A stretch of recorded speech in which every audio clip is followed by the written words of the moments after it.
امروز کسی گناهش حساب نمیکنه، کسی گناهش نمیبینه، قسم به خدا علماش هم باشه گناهش نمیبینه، انسانش هم باشه گناهش نمیبینه، همین خیلی باور داره همون شخصیت های امروزه مسلمان که امام غزالی که به بروقتی خدا اینها رو بخشیده، به بروقتی میگه خدا ما رو بخشیدگی های. اما یه مراتب فکر نمیکنیم این قرآن چی میگه. سمی الخیاط، قرآن میگه غضب خدا همین خیلی وزبینی هست که میتونه که شما را از پلیشکی سوزن گذرانه. کسی میگه معانی قرآن اهمیت نداد، کسی فکر نکرد، زیرا اینکه از همه شخصیت هایی که زیادتر باید از خدا ترسن اینا باید علما باشن، اینا باید علما باشن، اینا اهل قرآن باشن، اینا باید میگه زیاد ترسن، اینا باید زیاد پروا کنن، اینا باید زیاد فکر کنن، زیرا اینکه پرسش خدا حقه یا نه؟ حقه. ما را میپرسن، ما را میپرسن پگه از این نعمت ها. اگر ما امروز حقیقت بجا کردیم، ما امروز حقیقت نگفتیم، والله روز میشه و که اینا در محکمه های الله ایمو میپرسن که چون حقیقت مردم در نگفتی. مرگ حق. حضرت عمر رضی الله تعالی عنه همه پرسیدیم که امیر المومنین با شما چی نزدیکتره؟ میگفته برای من مرگ نزدیکه، یگان چه رنگ مردن نزدیک نیست برای ما. برای من عزیزا ایره نغز دانین، علما باید حقیقت مردم در رسانه، علما باید حق مردم در گوه. علما این وارث پیغمبرا هم، پیغمبرا یگان مراتبه از حق گفتن دست نکشیده بودن. مردم در باید رسانن حقیقت، زیرا که مردم حق همیشه فهمن عمل کنن. انا اینه میگه معنی قرآن. صحابه در زمانش میپرسیدن حضرت علی را که صحابه کیست؟ میگو صحابه آن کسی بود که سحر خوراک یافت بیگاه نه، مثل شمشیرهای برهنه راست در پیش رسول اکرم بودن، خدمت اون حضرت به از خدمت زن و کودکشان دانستن، در بیخ خانه حضرت خواب بودن در روی زمین، چیزی که حضرت امر میکرد او را قبول میکردن، وظیفهشان این بود 10 آیت قرآن میگرفتن، میخواندن، از یاد میکردن، در زندگیشان عملی میکردن، با ایقافای 10 آیت دیگه میشدن. این بود مگه زندگی صحابه. اما ما امروز به یک قل هو الله عمل نمیکنیم، به یک اینا اعطینا عمل نمیکنیم. میگه این بود، میگه اونا غرور، اونا فریب نداشتن، اونا نیرنگ دنیا دا پیشوا نخوردن، اما ما هممون خوردیم. همه ما علما را دنیا فریب کرد، ما حقیقت بجا کردیم، ما حقیقت پنهان کردیم. عبدالحمید کیشک در 90 سالگیش ای دنیا میگذره، عبدالحمید کیشک در 90 سالگیش ای دنیا میگذره. این عالم مصری که در دهه 90 از دنیا گذشتگی ای، در 90 سال عمرش مجموعاً برای دعوتهاش و حقگویی‌هاش 86 بار سودش کرده بودیم، هر یک 3 ماه محکمش نکردیم. اما حق گفت، حق فهماند، تمام حقیقت در سراسر مصر گفت. آخر عمرش از این حقگویی‌هاش جامعه مصر از دست وحشیای انگلیس خلاص بود، رو به سوی اسلام آورد. حتی که نظر کردیان رفتیان گفتن کسی میخواه حیات صحابه را بینه، رفته خانه عبدالحمید کیشک تماشا کنه، همون خانه عادی، همون کورپچه عادی، همون زنداری و فرزنداری عادی. کارچی بود؟ فقط دعوت بود. امروز در دنیا کسی را دعوتگری به قوت میبینه، در دنیا کسی دعوتگری گرمه، مجلساش آباده، همش از کتاب عبدالحمید کیشک، زیاده از 1000ها رساله داره. چیز جمع نکردن اما حقیقت گفتن. غروری دنیا را چیکار کردن؟ نخوردن فریب شد. طبق دستورات رسول اکرم صلی الله علیه و سلم یک چند عمل بود است که در این دهه مغفرت انسان اگر اجرا میکرده خدا گناهاش میگذشته. یکی از این عملها چیست؟ علماء گفتن اسباغ الوضوء من اسباب المغفره، کسی طهارتش خوب کنه خدا گناهاش میبخشد. جناب پیغمبر صلی الله علیه و سلم فرمودند من توضأ فاحسن الوضوء خرجت خطایاه من جسده حتی تخرج من تحت اظفاره. هر کسی طهارت میکنه طهارتش خوشرو کنه، عضواش خوشرو شوه، قاق نمانه. اگر همین خیل طهارت قد بیای نماز خانه تمام خطاگیاش خدا میبخشه، حتی خطاگیا در زیر ناخون هم باشه خدا همش میبخشه. برای همین هر انسانی که در این دهه مغفرت پای به طهارت گرده او گناه نداره. کوشش کنه در همین ماه پای به طهارت نگرده. جاگه هم طهارت قدی درایه، بازار هم طهارت قدی درایه، کار هم طهارت قدی روه، همه جا طهارت قدی روه. چنان گناه میریخته که در زیر ناخون هم باشه تازه میشته. ما من امرئ یتوضأ فیحسن الوضوءه الا غفر له ما بین الصلاة و صلاة الاخرى حتی یصلیها. امام بخاری حدیث روایت کرده که هر مرد زن طهارت میکنه طهارتش به پرگی خوشرو میکنه مگر خدا تمام گناهاش از این تا این نماز میبخشه. اگر این نماز به این نماز به طهارت باشه انا همین قدر وقت به اندازه انا همین خدا گناهاش میسوزانه. در این ما کوشش کنه به طهارت نگرده. طهارت بسیار چیز بزرگه برادر، رو به طهارت نگرده. من اتم الوضوء، کسی طهارت اهمیت میتیه همچنانه که خدا و رسول امر کردگی ای و صلوات الخمس 5 وقت نمازش میخوانه پروردگار تمام گناهاش میسوزانه. من توضأ مثل وضوئی، پیغمبر گو کسی رنگی من طهارت میکنه بعد از اون مسجد میبیاد 2 رکعت نماز میخوانه در مسجد میشینه بعد این نمازش خدا برای این جنت واجب گردانده. هر کسی که بعد طهارت شکرانه وضو داره خدا ایره جنت میبرده.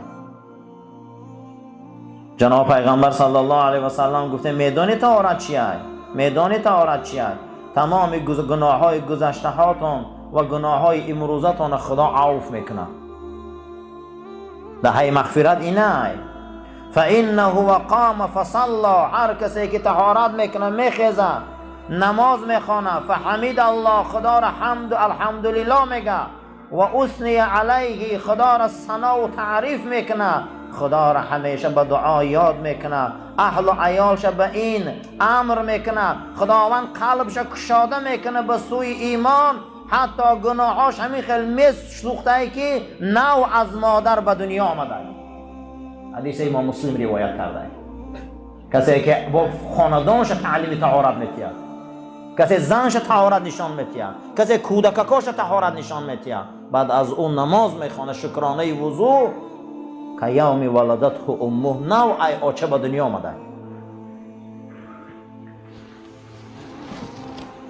در روایت امام احمد آمدگی بود است که جناب پیغمبر صلی الله علیه و سلم گفتن کسی طهارت میکنه بعد طهارت با کسی گپ نمیزنه میبیاد 2 رکعت نماز میخوانه از مادرش نو به دنیا آمده. این دهه مغفرت های باید خودمان شویم. در روایت امام احمد آمده است که اذا توضأ الرجل المسلم، هر مرد مسلمان زنی مسلمان طهارت میکنه گناهاش از بدنش میبرایه، ای گوشاش، ای چشماش، از دستش، از پاهاش، حتی اگر بیای قعدن نماز خانه این انسان در مغفرت خدا قرار گرفته، دیگه نامه اعمال سفید ای. بیان همین طهارت این نامه اعمال سفید میکنه. ما بسیار عهد و ایمان شکستیم، گیپسش که ما بسیار شکستیم عهدا را. ما خطیت قهرگی کردیم، نمازا قضا کردیم، روزه خوردیم، دشنام دادیم، ناشایسته گشتیم، پیرو به نفس حیوانی و شیطانی جنایت های زیاد کردیم، قطعی تو جنگ اعلان کردیم، اما نامی تو جباره، تو گیپس میکنی، محکم میکنی. همون شکستگی های ما را گیپس کرده محکم کن. این شبا را برای ما مستحکم کن. این شبا را برای ما همون شکستگی ها را مستحکم کن، همون شکستگی ها را آهن مان پیوند کن، زیرا این که ما نمیخواهیم قطیت قهری باشیم، ما نمیخواهیم جسد ما جنایت زده باشد، ما نمیخواهیم که به این بدنی بوگین لحد دراییم، ما نمیخواهیم به این بدنی سرتاپا معصیت زده گور رویم. حبیبت حضرت محمد مصطفی صلی الله علیه و سلم فرمودن و وعده دادن این نفر آسمانی، این پیامبر آخر، این فخر آدم، این کسی که ما از نوری او به دنیا آمدیم، وعده داد وقتی بنده مومن از دنیا میگذره بوی خوشبوی عطر روح او 7 طبقه آسمان خوشبو میکنه. ما میخواهیم که مسلمان مریم، ما میخواهیم که مؤمن مریم، ما میخواهیم که کمبوتی و شکستگی های ما را تو جبیره کنی، گیپس کنی، مستحکم کرده مادتی. ما نمیخواهیم که به این ایمان شکسته، توفیق شکسته، عهد شکسته، به معنیگی های زیاد به درگاه تو بازگردیم. این شبهای جبیره های شبهای هست که تو را مستحکم میکنی، جبیره میبندی. انا همون پیش شکست بندها میرفتیم، من چوبه میموندم، تخم و زلال قدیم مستحکم کرده میبستم که دستگیرم. همین عرب جبیره میگفته. پروردگارا ما از رحمتت امید داریم که شکستگی های ما را تو جبیره کن. نام تو جبار ای، یک نام تو مهیمین ای. معنی مهیمین چی ای؟ دنیا پیش میره، دنیا بلند میشه، دنیا 1 میلیون سال دیگه عمر داره، دنیا 10 میلیارد سال دیگه عمر داره. نام خدا مهیمین ای. معنی مهیمین چی ای؟ هر روز یک نویگری میبرو، هر روز یک علم میبرو، هر روز یک اختراعات میبرو، هر روز یک عالم و دانشمند میبرو، هر روز یک اکادمیک افلاطون میبرو. قرآن قطع خدا مهیمین ای. جواب این تا سوره اسرافیل دادگی ای.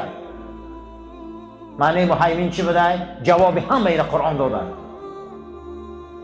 جواب همه این قرآن داده. نام قرآن مهیمین ای. معنی مهیمین همین بده که قرآن جوابگو ای، پیغمبر جوابگو ای، دین جوابگو ای. ما باید لیاقت داشته باشیم، ما باید لایق باشیم، ما مسلمان لیاقتمند باشیم که از این دین و قرآن و خدامان استفاده درست بریم. لا یهمهم، اما میگه شما یک بار لطف قرآن رو ندیده، معنی های قرآن رو فکر نکرده، والعمل بما فیه، عمل کردن به قرآن فراموش کردیم، کلان فراموش کردیم. و هل فی العالم غرور، اصلا میگه در وجود عالما غرور بسیار پیدا شد. حقیقت قرآن را نگفتن، این پرده های زیبای عروسی قرآن را بالا نبرداشتن مردم این زیباگی قرآن را بینن.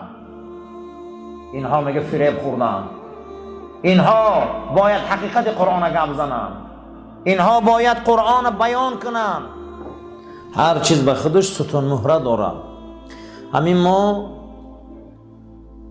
بدن مانده ستون مهره داریم. اگر ستون مهره یگان جاش کم داره، اگر نقطه بریم بیزیم شما بدن ما خوب نمیشوه. ستون مهره را بزرگا میگن که در بدن آدم رنگی ویشیلکه، چخل در ویشیلکه لباس کشال میکنی، همین دست ما و گوش ما و چشم ما و پای ما هم چی ما در همین ستون مهره کشال های. یک جای همون اگر ویران شود بدن ویران میشه دیگه، ما خودمون رو جمع کرده نمیتونیم. همین قرآن به خودش ستون مهره داره. ستون مهره قرآن این سوره اقرا، اولین سوره که به پیغمبر خدا نازل شده کدام سوره؟ اقرا. ستون مهره قرآن این بخونه. این بینده قرآن ستون مهره چی بده؟ بخون. وقتی که آدم اگر ادرس غلط گیری غلط میره، مسلمانان ادرس در قرآن غلط میگیرن، برای غلط میرون.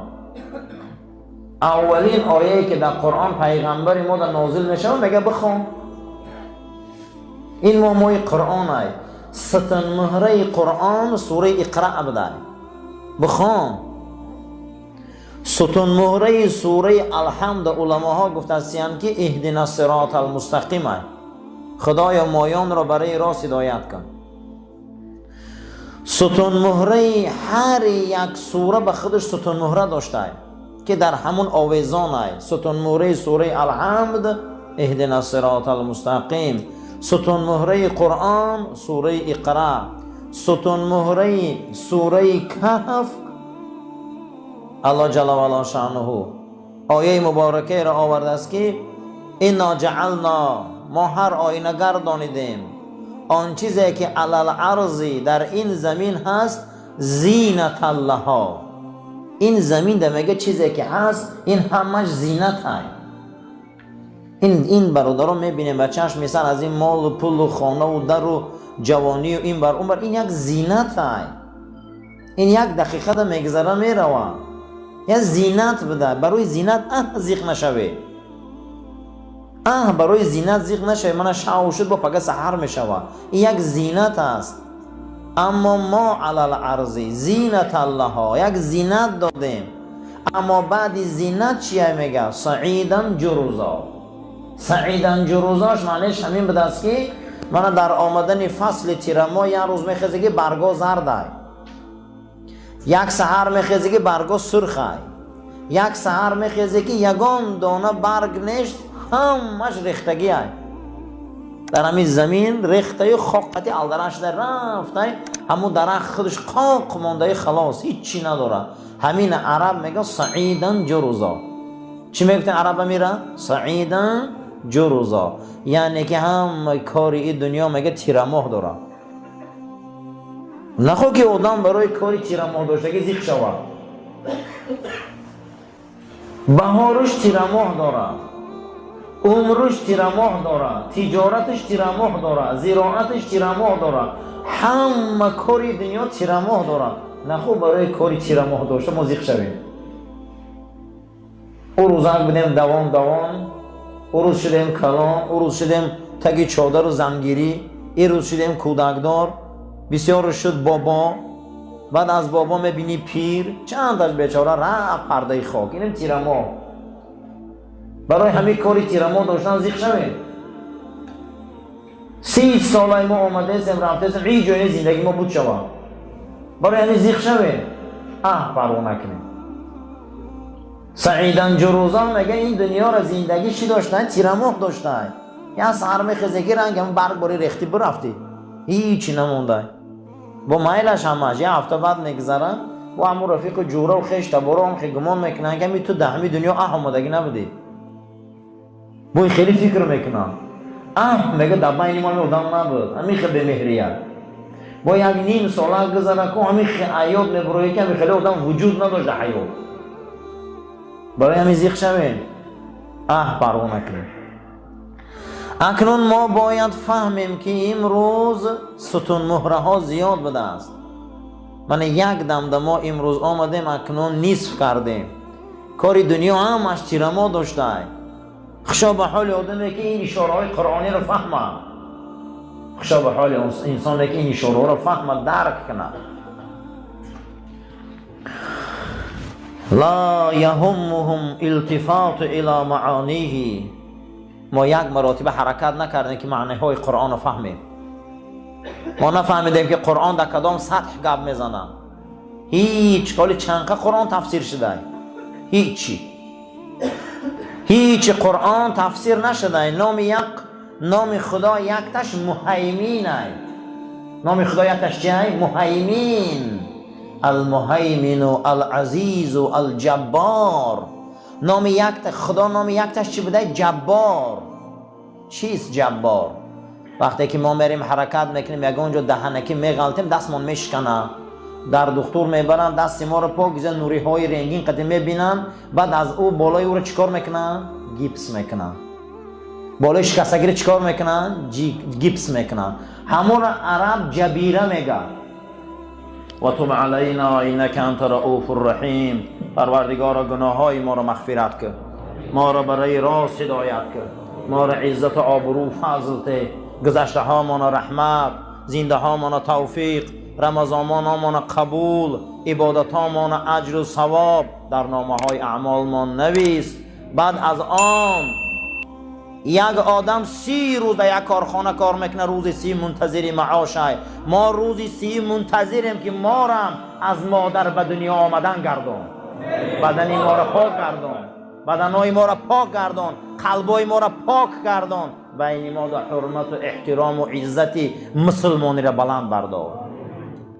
ربنا لا تزغ قلوبنا بعد إذ هديتنا وهب لنا من لدنك رحمة إنك أنت الوهاب. آمين يا رب العالمين.